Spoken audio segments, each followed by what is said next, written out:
Good evening and happy summer days. மாலை வணக்கம், சந்தோஷமான கோடைகால நாட்கள். All right. So one of the things that God reminded me was that I must spend more time in the Gospels of Jesus Christ so that I will know exactly what Jesus wanted, what Jesus did, and how it can affect my life and ministry. ஆண்டவர் எனக்கு இந்த நாட்களிலே உணர்த்திய ஒரு காரியம் என்னவென்றால், இயேசுடைய சுவிசேஷத்திலே நான் அதிக நேரத்தை செலவழிக்க வேண்டும். அதன் மூலமாக அவர் என்ன செய்தார், என்ன நான் செய்ய விரும்புகிறார் என்பதை நான் அறிந்து கொள்ள ஏதுவாக இருக்கும். So I started studying the Gospel of Matthew. எனவே மத்தேயு எழுதின சுவிசேஷத்தை நான் படிக்க ஆரம்பித்தேன். I'm going to share with you few things very shortly and very quickly from Matthew chapter 3. நாம் வேதபாடமாக வாசித்த மத்தேயு எழுதின சுவிசேஷம் 3ஆம் அதிகாரத்திலிருந்து ஒரு சில காரியங்களை மிக சுருக்கமாக உங்களோடு நான் பகிர்ந்து கொள்ள விரும்புகிறேன். This is the story of John the Baptist, how he prepares the way for the Lord. யோவான் ஸ்நானகன் எப்படி கர்த்தருக்கு வழியை ஆயத்தப்படுத்தினான் என்பதை குறித்த ஒரு சம்பவம் இது. All four gospel talks about this. 4 சுவிசேஷத்திலுமே இது எழுதப்பட்டிருக்கிறது. How John the Baptist was God sent and how he prepared the way for Jesus Christ. எப்படி ஆண்டவர் யோவான் ஸ்நானகனை அனுப்பினார், அவர் எப்படி தேவனுக்கு இந்த வழியை ஆயத்தப்படுத்தினார். Many of you know his lifestyle was very radical.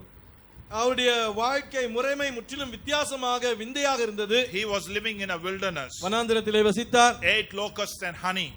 அவர் வெட்டுக்கிளியையும் காட்டுத்தேனையும் சாப்பிட்டார். He wore camel hair. ஒட்டகத்தின் மயிரிலான செய்யப்பட்ட உடையை அணிந்திருந்தார். He looked like a prophet but he was not.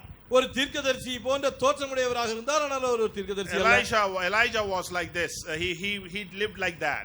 எலியா இப்படித்தான் வாழ்ந்தார். But he was sent, Bible says, to prepare the way for Jesus Christ. ஆனால் யோவான் ஸ்நானகனோ இயேசு கிறிஸ்துவுக்காக பாதையை ஆயத்தப்படுத்துவதற்காக அனுப்பப்பட்டார். So basically he came and preached the message of kingdom of God.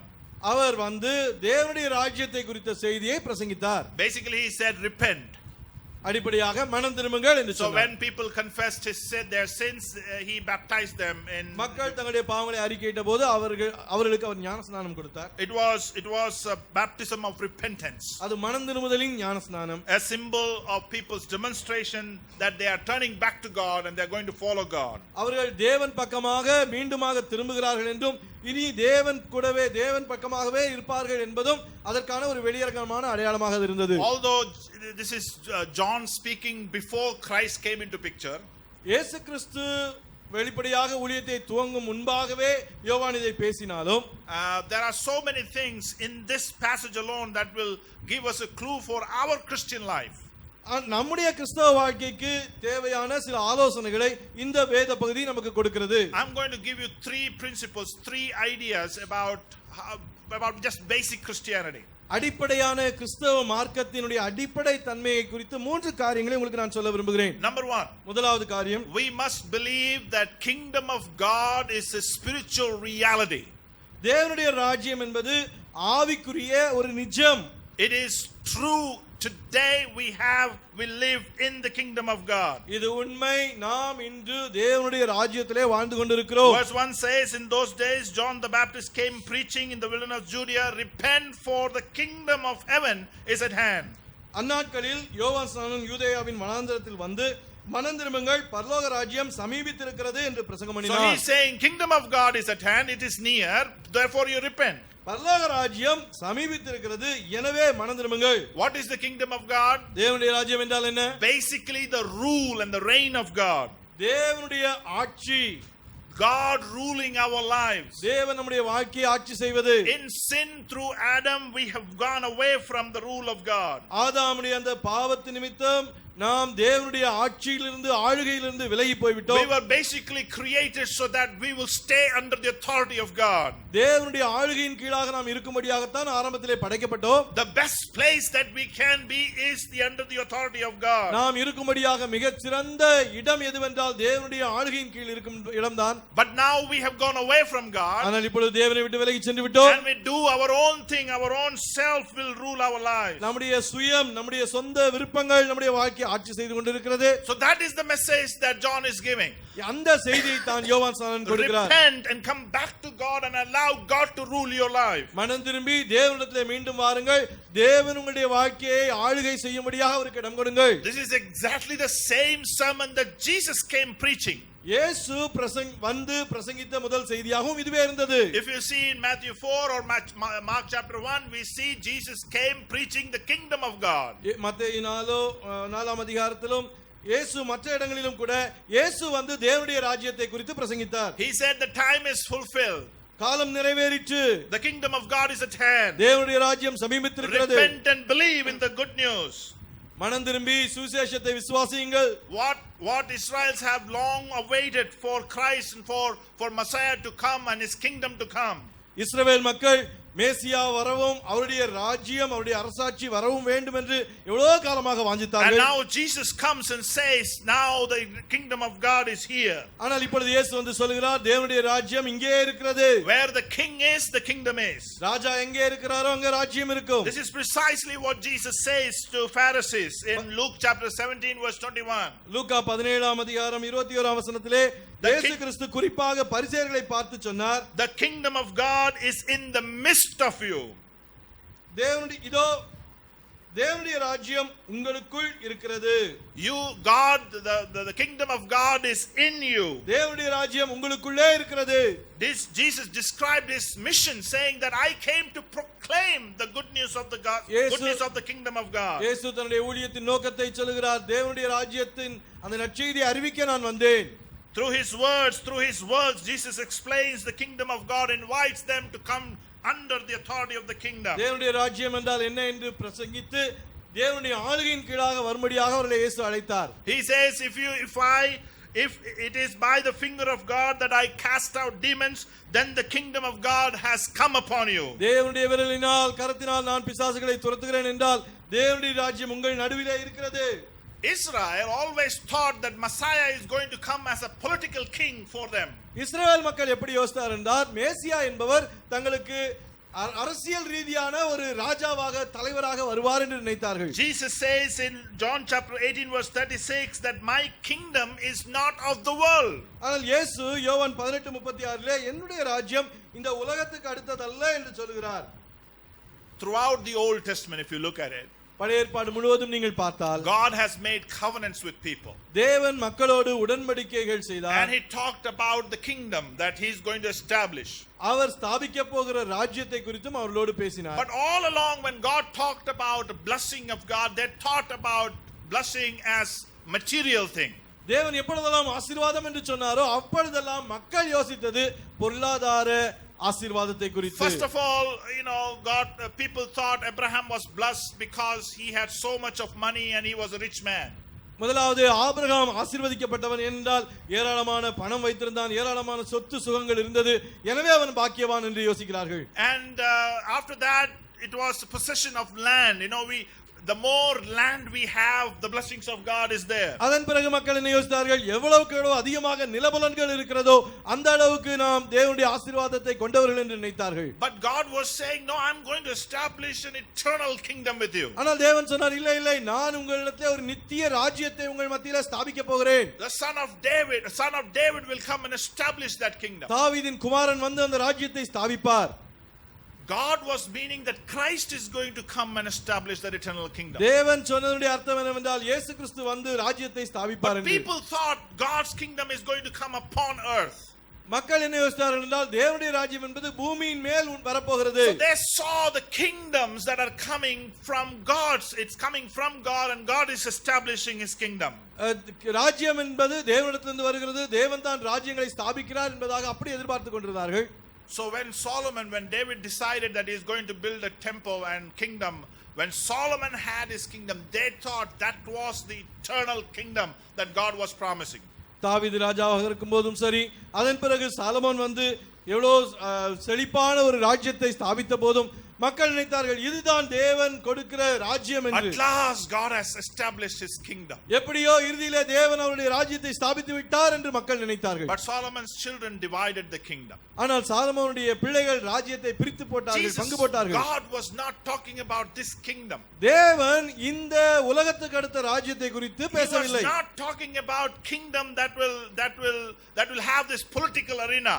இந்த அரசியல் ஆதிக்கம் கொண்ட இந்த ராஜ்யத்தை குறித்து தேவன் பேசவில்லை. He was talking about people coming under the rule and authority of God. ஜனங்கள் தேவனுடைய அதிகாரத்தின் கீழாக ஆளுகையின் கீழாக வருவதை குறித்து தேவன் பேசினார். And of course, all that people of God has done in the past is not bad. There's nothing wrong in money or land or temple or kingdoms.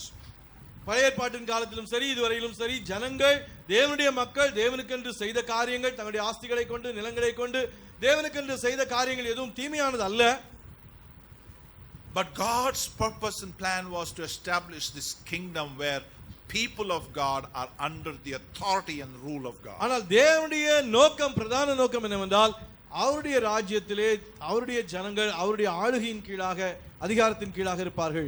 Gospels are saturated with the theme of kingdom of God. தேவனுடைய ராஜ்யம் என்ப இந்த சத்தியத்தை குறித்து சுவிசேஷம் முழுவதும் நிரம்பி இருக்கிறது. Gospel frequently summarizes Jesus' teachings with same terminology, the gospel of the kingdom of God. தேவனுடைய ராஜ்யத்தின் சுவிசேஷம் என்ற இந்த பதம் மீண்டும் மீண்டும் வேதத்திலே வருகிறது. Salvation was about entering into the kingdom of God. ரட்சிப்பு என்பது தேவனுடைய ராஜ்யத்துக்குள்ளாக பிரவேசிப்பதினுடைய அந்த காரியமாக இருக்கிறது. And the message of salvation is called the word of the kingdom.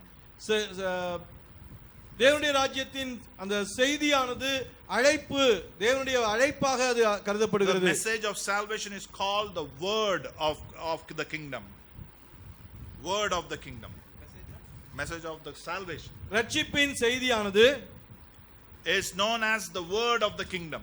தேவனுடைய ராஜ்யத்தின் வார்த்தை என்பதாக அறியப்பட்டிருக்கிறது. Righteous people are called the sons of the kingdom. நீதிமான்கள் தேவனுடைய ராஜ்யத்தின் பிள்ளைகள் என்று அழைக்கப்பட்டார்கள். The principal goal of a Christian is to seek the kingdom. ஒரு கிறிஸ்தவனுடைய பிரதான நோக்கம் தேவனுடைய ராஜ்யத்தை தேடுவது. And he's talking about how God can rule our lives. தேவன் எப்படி நம்முடைய ஜீவியங்களை ஆளுகை செய்ய முடியும் என்பதை குறித்து அவர் பேசுகிறார். But we don't like that idea. ஆனால் நமக்கு அந்த கருத்து மேல இஷ்டம் இல்லை. We want something tangible that we can touch and say this is what I'm doing. தெளிவாக நாம் பார்த்து தொடக்கூடிய இதுதான் எனக்கு வேண்டும் என்று அப்படிப்பட்ட காரியங்களை தான் நாம் விரும்புகிறோம். God was talking about change of mind and change of behavior. தேவன் மன மாற்றத்தை குறித்தும் வாழ்க்கை முறைமையின் மாற்றத்தை குறித்தும் பேசினார். When he talks about the kingdom of God, he's saying, he's asking us to repent from your wrong direction. தேவனுடைய ராஜ்யம் என்று சொல்லும்போது தேவனுடைய தவறான பாதையிலே நீ போய் கொண்டிருக்கிற அந்த நிலைமையிலிருந்து திரும்ப. Come back to God. தேவனிடத்திலே திரும்பி வா. Confess your sins. உன்னுடைய பாவங்களை அறிக்கையிடு. Submit yourself to the rule of God. தேவனுடைய ஆளுகைக்கு உன்னை இணங்கிக் கொடு. Surrender and commit your life for him. உன்னுடைய வாழ்க்கையை அவருக்கு இணங்கிக் கொடு. This is what God is doing throughout the history. இதைத்தான் சரித்திரம் முழுவதும் ஆண்டவர் செய்து கொண்டிருக்கிறார். This is how people get into the kingdom of God. இப்படி தான் தேவனுடைய ராஜ்யத்துக்குள்ளாக மக்கள் பிரவேசிக்கிறார்கள். Of course there is a future coming. உண்மையிலே ஒரு எதிர்காலம் வந்து கொண்டிருக்கிறது. A future where the kingdom of God will be fully established on the earth. தேவனுடைய ராஜ்யம் பூமியின் மேல் முழுமையாய் ஸ்தாபிக்கப்படுகிற ஒரு காலம் வரப்போகிறது. But he is doing right now through you and me. ஆனால் இன்றைக்கு உன் மூலமாகவும் என் மூலமாகவும் தேவன் அவருடைய ராஜ்யத்தை ஸ்தாபித்துக் கொண்டிருக்கிறார். Today. இன்றைக்கு. Not when Jesus was born or when Jesus lived 2000 years ago. ஏதோ இயேசு 2000 ஆண்டுகளுக்கு முன்பாக பிறந்து வாழ்ந்த அந்த நாட்களில் அல்ல. Not when Jesus is going to come and establish his kingdom. மீண்டுமாக இரண்டாம் வருகையிலே இயேசு வந்து தன்னுடைய ராஜ்யத்தை ஸ்தாபிக்க போகிற அந்த நேரத்திலும் அல்ல. Both are correct, but இது இரண்டுமே உண்மைதான். ஆனாலும் talking about today. இங்கே நாம் பார்க்கிற காரியம் இந்த நாளிலே தேவனுடைய ராஜ்யம் ஸ்தாபிக்கப்படுகிற காரியம். Jesus Christ living today. இயேசு இன்றைக்கு ஜீவிக்கிறார். God dealing and ruling your life today. ஆண்டவர் இன்னைக்கு உன்னுடைய வாழ்க்கையில கிரியை செய்து கொண்டிருக்கிறார். உன்னுடைய வாழ்க்கையை அவர் ஆளுகை செய்து கொண்டிருக்கிறார். We are happy with the past. நமக்கு கடந்த காலத்திலே சந்தோஷமா இருக்கிறோம். What Jesus has done in the past. இயேசு கடந்த காலத்திலே என்ன செய்து முடித்து விட்டார் என்று சந்தோஷமா இருக்கிறோம். Hallelujah, praise the Lord. We are happy about the future. எதிர்காலத்தை குறித்தும் சந்தோஷமா இருக்கிறோம். What Jesus is going to do for us and what God is going to, how he is going to establish the kingdom. இயேசு நமக்காக எதிர்காலத்தில் என்ன செய்ய போகிறார், எப்படி பரலோக ராஜ்யத்தை ஸ்தாபிக்க போகிறார், அதிலும் சந்தோஷமா இருக்கிறோம். But we don't want Jesus right now. ஆனால் இன்று நமக்கு இயேசு வேண்டாம். We don't want him to rule our lives. நம்முடைய வாழ்க்கையை அவர் ஆளுகை செய்ய நாம் விரும்புகிறதில்லை. We want our ways. நமக்கு நம்முடைய வழிகள் தான் வேண்டும். We want religious. We like to be religious. நாம் பக்தி சம்பந்தப்பட்ட மக்களாக இருக்க நம்ம விரும்புகிறோம். We like to go to church. ஆலயத்துக்கு போக விரும்புகிறோம். We can pray daily. தினந்தோறும் ஜெபிப்போம். We read Bible. வேதத்தை வாசிப்போம். We act like Christian. கிறிஸ்தவர்களைப் போல நாம் நடந்து கொள்கிறோம். Especially on Sundays. குறிப்பாக ஞாயிற்றுக்கிழமைகளிலே. But the rest of the day, ஆனால் மற்ற நாட்களிலே we live exactly like any other person living. மற்ற உலகத்தாரை போலத்தான் நாம் வாழ்ந்து கொண்டிருக்கிறோம். This is a reality that most of us don't think about. நம்மில் अनेகர் யோசிக்காத ஒரு நிஜமாக இது இருக்கிறது. That there is this kingdom that God is building. தேவன் கட்டிக்கொண்டிருக்கிற ஒரு ராஜ்யம் இது. If you belong to Jesus Christ, you belong to this kingdom. நீ இயேசுவுக்கு சொந்தமானவனாக இருந்தால் இந்த ராஜ்யத்துக்கு சொந்தமான நபர். You can't see it. நீ அதை பார்க்க முடியாது. It is not a political reality. அது ஒரு அரசியல் ரீதியான ஒரு காரியம் அல்ல. But it's a spiritual reality. இது ஒரு ஆவிக்குரிய உண்மை. Kingdom of God is here. தேவனுடைய ராஜ்யம் இங்கே இருக்கிறது. And God wants you under his rule.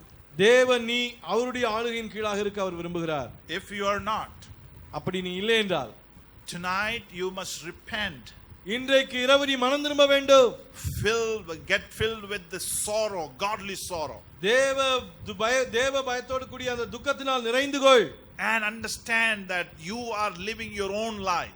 நீ உன்னுடைய சொந்த வாழ்க்கையை உனக்கு இஷ்டமான வழியிலே வாழ்ந்து கொண்டிருக்கிறாய் என்று விளங்கிக் கொள். Under the authority of God. தேவனுடைய ஆளுகையின் கீழாக வா. Number 2. இரண்டாவது, the fruit of life happens in keeping with the repentance. மனம் திரும்புதலோடு கூட வாழ்க்கையின் கனியும் தோன்றுகிறது. In verse 5 to 10, can you please read verse 3, 5 to 10?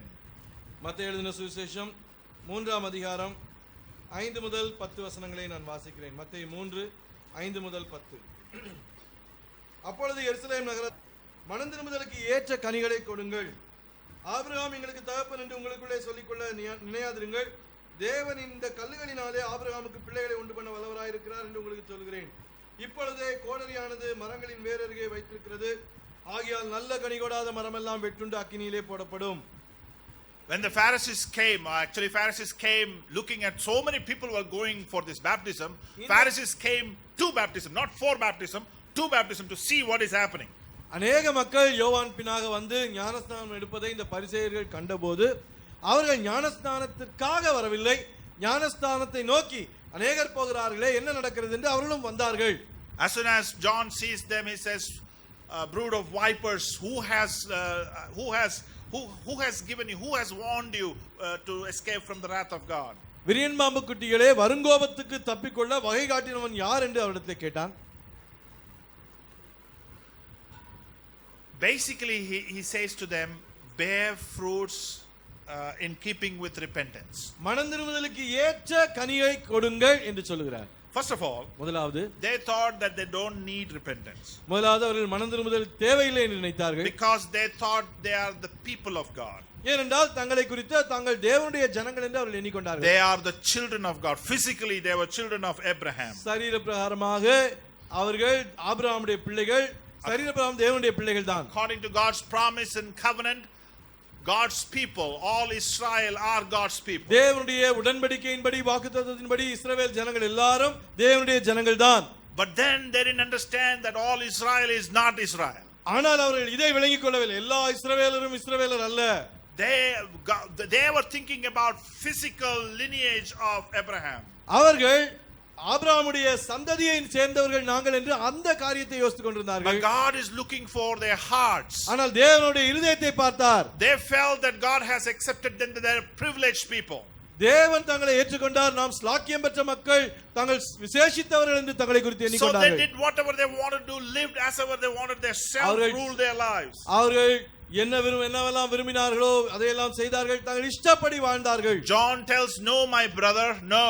அப்பொழுது யோவான் சொல்கிறார், இல்லை சகோதரனே, இப்படி இருக்க கூடாது. Your life and your work must keep with your repentance. உன்னுடைய மனம் திரும்புதலோடு கூட உன்னுடைய வாழ்க்கை முறைமை இருக்க வேண்டும். It is not your physical lineage that makes you an Israelite. நீ இந்த சந்ததியை சேர்ந்தவன், இந்த பரம்பரையிலே பிறந்ததனால் நீ இஸ்ரவேலன் என்று அது ஒரு காரியம் அல்ல. It is when you keep believing and doing the same thing that Abraham did as he believed in God. Abraham தேவனில் விசுவாசித்தான், அவன் செய்ததை போல நீயும் தேவன் பேரில் நம்பிக்கையாயிருந்து அப்படிப்பட்ட கிரியைகளை செய். செய்தால் நீ ஆபிரகாமின் மகன். You have to repent and come back to God. நீ மனம் திரும்பி தேவனிடத்தில் வர வேண்டும். Confess your sin about rebelling against God. தேவனுக்கு விரோதமாய் கலகம் பண்ணினதை நீ பாவ அறிக்கை செய். Come under the authority of God. தேவனுடைய அதிகாரத்தின் கீழாக வா. But they were happy doing religious stuff because they were religious leaders. அவர்கள் ஆவிக்குரிய மத தலைவர்களாக இருந்தபடியால் மதத்துக்கு அடுத்த அந்த கிரியைகள் செய்வதிலே திருப்தியா இருந்தார்கள். They were busy studying God's word. தேவனுடைய வார்த்தையை படிப்பதிலே மும்முரமாக இருந்தார்கள். They were busy teaching God's word. தேவனுடைய வார்த்தையை மற்றவர்களுக்கு சொல்லிக் கொடுப்பதிலே மும்முரமாக இருந்தார்கள். They were busy doing temple works. தேவனுடைய ஆலயத்துக்கு அடுத்த பணிவிடைகள் செய்வதிலே மும்முரமாக They were இருந்தார்கள். busy with talking theological stuff. தேவனுக்கு அடுத்த காரியங்களை குறித்து சித்தாந்தங்களை இறையியல் சித்தாந்தங்களை பேசுவதிலே மும்முரமாக இருந்தார்கள். They were not worried about their heart. தங்களுடைய இருதயத்தை குறித்து அவர்கள் கவலைப்படவில்லை. Their lives are ruled by their own self, not God. அவருடைய வாழ்க்கை அவருடைய சுயத்தினால் ஆளுகை செய்யப்பட்டது, தேவன் அங்கே ஆளுகை செய்யவில்லை. John tells them not to presume that you will be in heaven, you will be in the kingdom. நீங்கள் பரலோக ராஜ்யத்திலே இருப்பீர்கள், பரலோகம் போவீர்கள் என்று யோசிக்காதீர்கள் என்று சொன்னார் யோவான். What you are thinking as if you are Abraham's children, you have done or you have got something big. ஏதோ ஆபிரகாமுடைய பிள்ளைகள் நீங்கள் விசேஷித்தவர்கள் ஸ்லாக்கியம் பெற்றவர்கள் என்று உங்களை குறித்து உயர்வா எண்ணிக்கொள்கிறீர்கள். John says out of the stones God can create children for himself. இந்த கல்லுகளினால் தேவன் ஆபிரகாமுக்கு பிள்ளைகளை எழுப்ப முடியும். God is not interested in just getting more children. தேவனுக்கு ஏதோ இன்னும் அதிகம் பிள்ளைகள் வேண்டும் என்பது அப்படி அல்ல. He wants his people under his authority. தம்முடைய பிள்ளைகள் தம்முடைய அதிகாரத்தின் கீழாக இருக்க வேண்டும் என்று அவர் விரும்புகிறார். Don't simply say things that you know about, but you have not really practiced it. நீ ஏதோ அறிந்திருக்கிறதுனால் அவைகளை குறித்து பேசாதே. நீ எதை உன்னுடைய வாழ்க்கையிலே பயிற்சி செய்கிறாயோ அதை குறித்து மாத்திரம் பேசு. You may know about the gospel. சுவிசேஷத்தை குறித்து நீ மனதளவிலே மூளை அறிவிலே அறிந்திருக்கலாம். You may know about what Christ has done for us on the cross of Calvary. சிலுவையிலே இயேசு நமக்காக என்ன செய்திருக்கிறார் என்பதை நீ மூளை அறிவிலே அறிந்திருக்கலாம். If you a couple of months if you have gone to a good church, you will know what gospel is. ஒரு நல்ல சபைக்கு நீ ஒரு 2 மாதம் போனால் போதும் சுவிசேஷம் என்றால் என்ன என்று உனக்கு தெரியும். You know that Christ died for your sin. இயேசு கிறிஸ்துவின் பாவங்களுக்காக மரித்தார் என்பது உனக்கு தெரியும். But you have not allowed God to rule your own lives. ஆனால் தேவனுடைய வாழ்க்கையை ஆளுகை செய்ய நீ அனுமதிக்கவில்லை. Even the devil, demons believe that Jesus Christ is the savior. பிசாசுகளும் கூட இயேசு கிறிஸ்து தான் இரட்சகர் என்று நம்புகின்றன. What is the difference between that and you? அந்த பிசாசுகளுடைய நம்பிக்கைக்கும் உன்னுடைய நம்பிக்கைக்கும் என்ன வித்தியாசம்? The difference is that you and I have accepted him as the Lord of our life. வித்தியாசம் என்னவென்றால் நீயும் நானும் நம்முடைய வாழ்க்கையினுடைய கர்த்தராக எஜமானாக அவரை ஏற்றுக்கொண்டோம். So you don't simply live your life as you want to live. எனவே நீ உன்னுடைய வாழ்க்கையை நீ விரும்புகிறபடி உன்னிஷ்டப்படி வாழாதே. God wants you to live in keeping with your repentance. நீ உன்னுடைய மனம் திரும்புதலுக்கு ஏற்ற விதமான ஒரு வாழ்க்கையை வாழ தேவன் விரும்புகிறார். Repentance is turning around from the wrong direction that you are going. மனம் திரும்புதல் என்று சொல்லும்போது நீ போய் கொண்டிருக்கிற தவறான பாதையிலிருந்து முற்றிலுமாய் திரும்பி தேவன் பக்கமாக வருவது. God wants you to repent. நீ மனம் திரும்ப தேவன் விரும்புகிறார். John tells them, escape from the coming wrath of God. வருகிற கோபாக்கினைக்கு தப்பித்துக் கொள்ளுங்கள், தேவ கோபாக்கினைக்கு.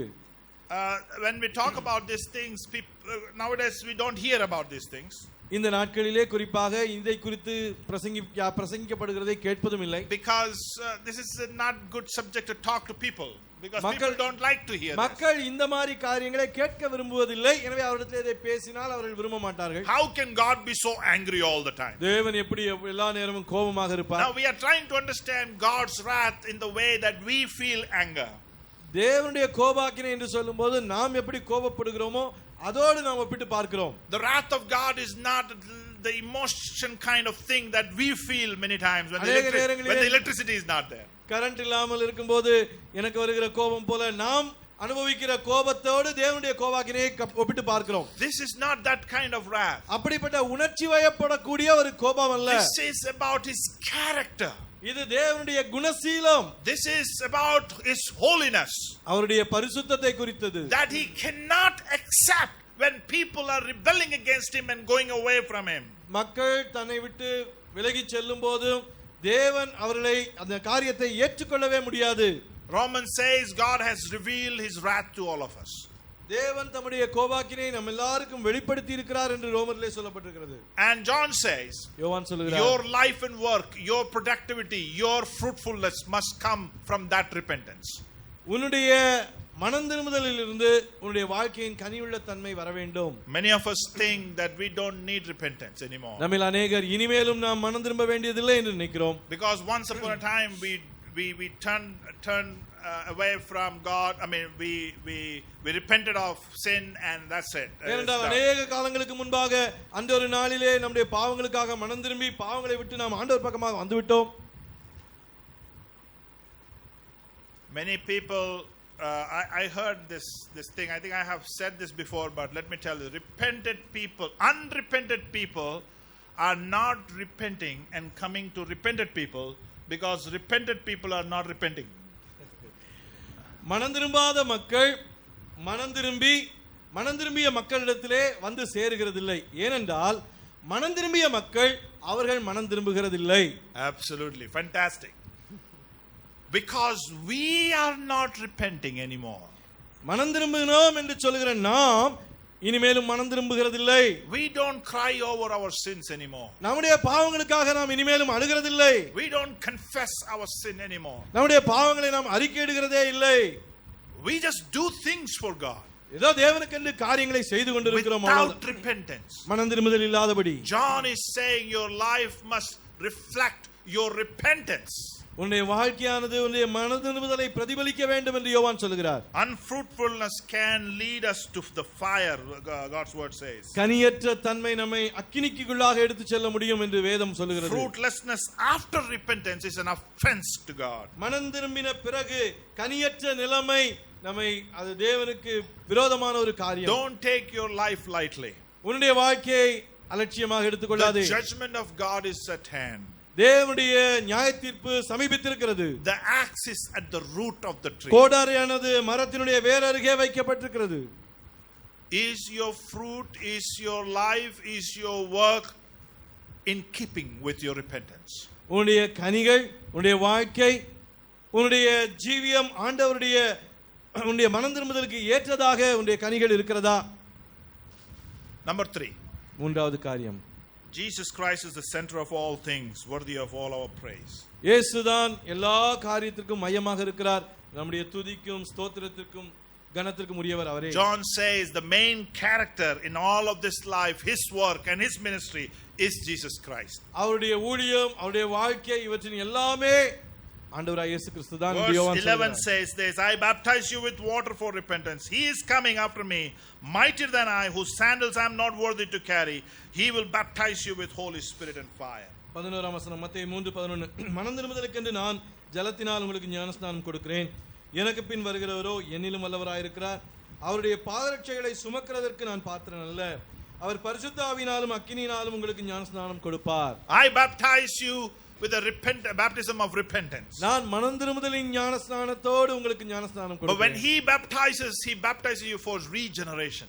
அவர் மறுபடியும் பிறக்கிறதற்கென்று உங்களுக்கு ஞானஸ்நானம் கொடுப்பார். He will baptize you with the Holy Spirit and fire. பரிசுத்த ஆவியினாலும் அக்கினியினாலும் அவர் உங்களுக்கு ஞானஸ்நானம் கொடுப்பார். He will cleanse your life and your heart. உன்னுடைய வாழ்க்கையை, உன்னுடைய இருதயத்தையும் அவர் சுத்திகரிப்பார். He will give you a new heart. அவர் உனக்கு ஒரு புதிய இருதயத்தை தருவார். The whole thing is about what Christ is going to do for you. முழு காரியமே கிறிஸ்து உனக்காக என்ன செய்ய போகிறார் என்பதே. So Jesus comes to him. எனவே இயேசு யோவானிடத்தில் வருகிறார். And he says, I want you to baptize me. யோவானே, நீ எனக்கு ஞானஸ்நானம் கொடுக்க வேண்டும் என்று இயேசு அவனிடத்தில் கேட்கிறார். He says, no Lord, why I should be baptized by you, not ஆண்டவரே, நீர் ஏன் என்னிடத்தில் வருகிறீர்? நான் அல்லவா உம்மிடத்தில் ஞானஸ்நானம் பெற வேண்டும் என்று சொன்னார். I must do this so that I will fulfill all the righteousness. அப்பொழுது இயேசு சொல்கிறார், நான் இந்த ஞானஸ்நானம் பெற இடங்கொடு, ஏனென்றால் நான் எல்லா நியாயப்பிரமாணங்களையும் நிறைவேற்ற வேண்டும். He is the perfect example for all of us. இயேசுதான் நம் எல்லாருக்கும் மிகச்சிறந்த ஒரு முன்மாதிரி. Jesus himself was filled with the Holy Spirit after the baptism. ஞானஸ்நானம் பெற்ற பிறகு இயேசு கிறிஸ்துதானே பரிசுத்த ஆவியினால் நிரப்பப்பட்டார். God opened the heaven and spoke the word that this is my beloved son in whom I am well pleased. தேவன் வானத்தை திறந்து இவர்தான் என்னுடைய நேசகுமாரன், இவரில் நான் பிரியமாயிருக்கிறேன் என்று பேசினார். This is the main character. இதுதான் முக்கியமான கதாபாத்திரம். Yes, John the Baptist looks very radical.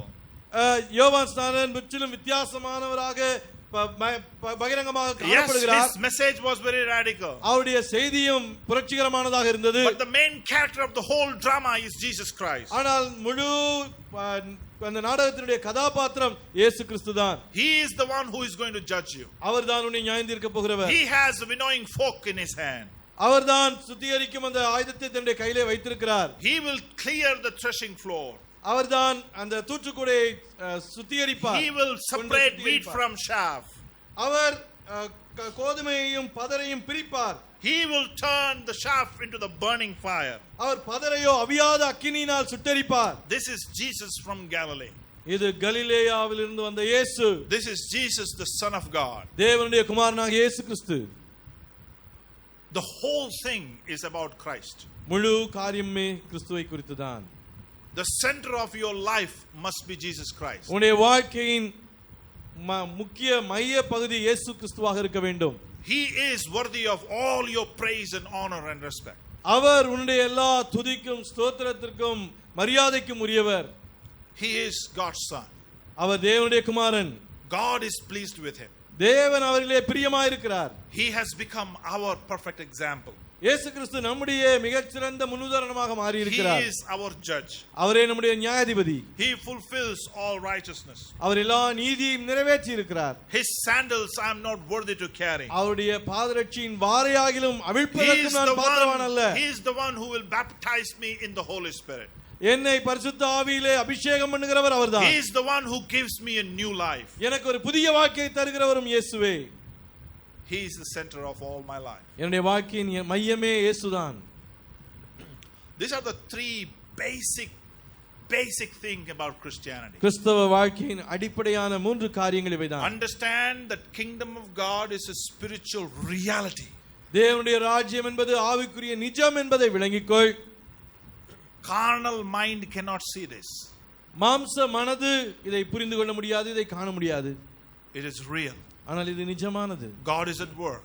தேவன் கிரியை செய்து கொண்டிருக்கிறார். You and I are part of this kingdom. நீயும் நானும் இந்த ராஜ்யத்திலே பங்குதாரராய் இருக்கிறோம். God is adding his people to his kingdom. தேவன் தம்முடைய ராஜ்யத்திற்கு அவருடைய ஜனங்களை சேர்த்துக் கொண்டிருக்கிறார். And that's how he is building his kingdom. அப்படித்தான் அவர் தன்னுடைய ராஜ்யத்தை கட்டிக் கொண்டிருக்கிறார். And through his people he is influencing the whole world. அவர் தம்முடைய ஜனத்தின் மூலமாக முழு உலகத்தையும் கூட பாதிப்புக்குள்ளாய் கொண்டு வந்து கொண்டிருக்கிறார். Everything that you are doing. நீ செய்கிற ஒவ்வொரு காரியமும், in office or at home, அலுவலகத்திலோ வீட்டிலோ, in school or in your college, பள்ளியிலோ கல்லூரியிலோ, if you are a child of God, நீ தேவனுடைய பிள்ளையாக இருந்தால், God is asking you to be under the kingdom of God. நீ தேவனுடைய ராஜ்யத்தின் கீழாக, ஆளுகையின் கீழாக நீ இருக்கும்படியாக தேவன் விரும்புகிறார். Through you he will spread his kingdom everywhere. உன் மூலமாக அவர் தன்னுடைய ராஜ்யத்தை பரப்புவார். You are part of a wonderful thing that God has in his mind. தேவன் தன்னுடைய மனதிலே கொண்டிருக்கிற ஒரு அற்புதமான ராஜ்யத்திலே நீ ஒரு பங்கு. It's a spiritual reality. It is true and it is real. அது ஒரு ஆவிக்குரிய நிஜமானது, உண்மையாக இருக்கிறது. That is not imagination of human being. ஏதோ மனிதர்களுடைய வெறும் கற்பனை அல்ல. It is not the thought and theological thoughts of some theologians. ஏதோ சில வேத நிபுணர்களுடைய மனதிலே தோன்றிய ஒரு தத்துவம் அல்ல. It is the revealed word of God. இது வெளிப்படுத்தப்பட்ட தேவனுடைய வார்த்தை. You must believe. நீ அதை நம்பியாக வேண்டும். The kingdom of God is real. தேவனுடைய ராஜ்யம் என்பது உண்மை என்பதை நீ நம்ப வேண்டும். And kingdom of God is here. தேவனுடைய ராஜ்யம் இங்கே இருக்கிறது. Kingdom of God is in you. தேவனுடைய ராஜ்யம் உனக்குள்ளாக இருக்கிறது. And God is building his kingdom. தேவன் தன்னுடைய ராஜ்யத்தை கட்டிக் கொண்டிருக்கிறார். Number 2. இரண்டாவது காரியம். He wants you to keep repenting.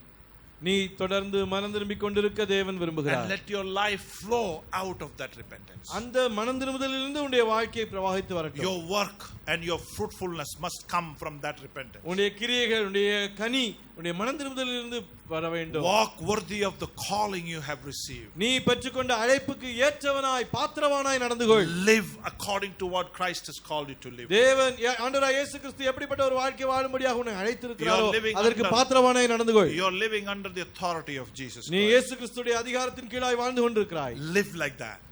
அப்படியே வாழ். அதற்கேற்றாற் போல் வாழ். And always remember, எப்பொழுதுமே நான் இதை நினைவு கூறுவேன். everything that you are doing, the center of all things that you are and that you are doing is Jesus Christ. நீ என்ன செய்கிறாயோ உன்னுடைய வாழ்க்கையின் மையம் இயேசு கிறிஸ்துதான். I've been thinking about this for a long time now. அநேக நாட்களாக இப்பொழுது இந்த காரியத்தை குறித்து நான் யோசித்து வந்திருக்கிறேன். Today whether it is Muslims or Hindus or any other religions. இந்துக்களோ முஸ்லிம்களோ எந்த மதத்தை சார்ந்தவர்களோ they are talking the same language. இதே மொழியை தான் அவர்களும் பேசுகிறார்கள். Everybody talks about miracles. எல்லாரும் அற்புதங்களை குறித்து பேசுகிறார்கள். Everybody talks about prayer answered. ஜெபம் பதில் கொடுக்கப்பட்டது என்று அதை குறித்து எல்லா மதத்திலும் பேசுகிறார்கள். Everybody is asking you to live a holy life. எல்லாரும் நீ ஒரு பரிசுத்தமான வாழ்க்கை சுத்தமான வாழ்க்கை வாழ வேண்டும் என்று சொல்கிறார்கள். Religion is asking you to become a good people and help each other. ஒவ்வொரு மதமும் நீ நல்லவனாக மாறி ஒருவருக்கொருவர் உதவி செய் என்று சொல்கிறது. Everybody is asking us to love one another and respect one another. ஒருவருக்கொருவர் அன்பு கூற வேண்டும், ஒருவருக்கொருவர் மதிக்க வேண்டும் என்று எல்லா மதங்களும் சொல்கிறது. So what's the difference? என்ன வித்தியாசம்?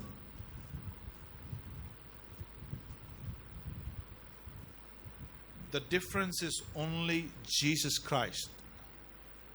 We should never forget, whatever we do, whatever we say, it must be centered around Jesus Christ. ஒரே வித்தியாசம் ஆண்டவராகிய இயேசு கிறிஸ்து தான்.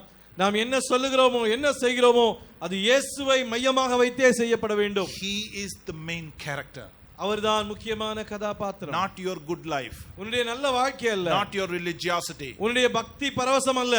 Not your ability. உன்னுடைய திறமைகள் அல்ல. Not your talents. உன்னுடைய தாளந்துகள் அல்ல. It's Jesus Christ. இயேசு கிறிஸ்து தான். He should be the center of everything that you do. நீ செய்கிற பேசுகிற எல்லாவற்றிலும் மையமாக இயேசுவே இருக்க வேண்டும். Let me ask you a question. நான் உங்களுக்கு ஒரு கேள்வி கேட்கட்டும். You may say it's a stupid question, but let me ask you. ஒரு முட்டாள்தனமான கேள்வி என்று நீங்கள் சொல்லலாம், ஆனால் நான் கேட்கட்டும். Are you a Christian? நீங்கள் ஒரு கிறிஸ்தவனா, கிறிஸ்தவளா?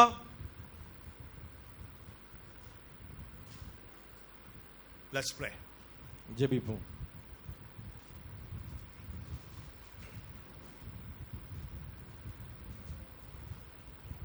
Father, it is very humbling to hear your word.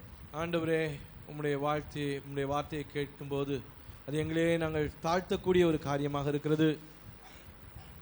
Forgive us, Lord, for we have ignored your kingdom. உம்முடைய ராஜ்யத்தை நாங்கள் மறந்து போனோம், புறக்கணித்து விட்டோம், எங்களை மன்னியும். We don't live as if we are living in your kingdom, Lord. உம்முடைய ராஜ்யத்திலே நாங்கள் வாழ்ந்து கொண்டிருப்பது போல நாங்கள் வாழுகிறதில்லை. Forgive us. எங்களை அதற்காக மன்னியும். Father, I have lived my life the way I want to live. ஆண்டவரே, என்னுடைய வாழ்க்கையை நான் விரும்புகிற வண்ணமாக நான் வாழ்ந்து கொண்டிருக்கிறேன். I wanted to do things the way I want to do. நான் என்னுடைய காரியங்களை எப்படி செய்ய வேண்டும் என்று விரும்புகிறேனோ அப்படி செய்ய முற்படுகிறேன். Forgive me, O Lord. என்னை மன்னியும் ஆண்டவரே.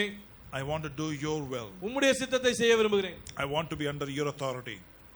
உம்மை குறித்து மாத்திரமே நான் என்னுடைய வாழ்க்கையிலே மையமாய் கொண்டிருக்க விரும்புகிறேன். Help me, O Lord, that I will repent from my sins continuously. என்னுடைய தொடர்ச்சியான பாவங்களிலிருந்து நான் முற்றிலுமாய் மனம் திரும்ப எனக்கு உதவி செய்யும். Help me, O Lord, that my life would reflect my repentance. என்னுடைய வாழ்க்கை என்னுடைய மனம் திரும்புதலை பிரதிபலிக்கிற ஒன்றாக இருக்கும்படியாக உதவி செய்யும்.